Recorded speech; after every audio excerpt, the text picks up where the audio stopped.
Book 2, Chapter 9, of the causes which commonly give rise to wars between states.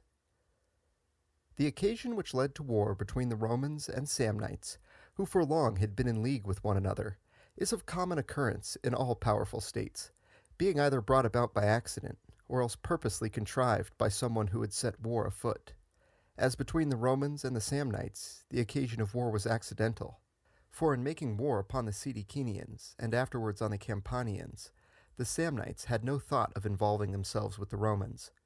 But the Campanians, being overpowered, and, contrary to the expectation of Romans and Samnites alike, resorting to Rome for aid, the Romans, on whose protection they threw themselves, were forced to succor them as dependents, and to accept a war which, it seemed to them, they could not with honor decline.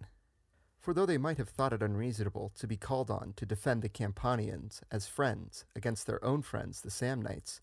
it seemed to them shameful not to defend them as subjects, or as a people who had placed themselves under their protection. For they reasoned that, to decline their defense, would close the gate against all others who at any future time might desire to submit themselves to their power. And, accordingly, since glory and empire, and not peace, were the ends which they always had in view, it became impossible for them to refuse this protectorship. A similar circumstance gave rise to the first war with the Carthaginians, namely, the protectorate assumed by the Romans of the citizens of Messina in Sicily, and this likewise came about by chance. But the second war with Carthage was not the result of chance, for Hannibal, the Carthaginian general, attacked the Saguntans, who were the friends of Rome in Spain, not from any desire to injure them,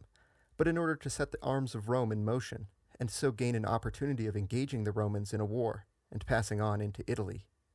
This method of picking a quarrel is constantly resorted to by powerful states when they are bound by scruples of honor or like considerations.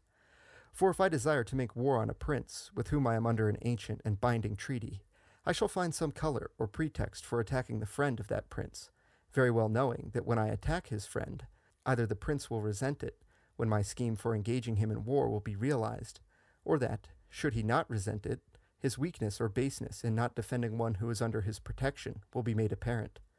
either of which alternatives will discredit him and further my designs.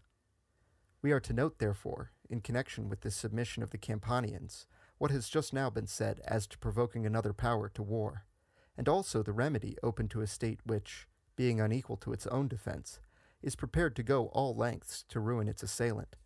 that remedy being to give itself up unreservedly to someone whom it selects for its defender, as the Campanians gave themselves up to the Romans, and as the Florentines gave themselves up to King Robert of Naples, who, after refusing to defend them as his friends against Castruccio of Lucca, by whom they were hard pressed, defended them as his subjects.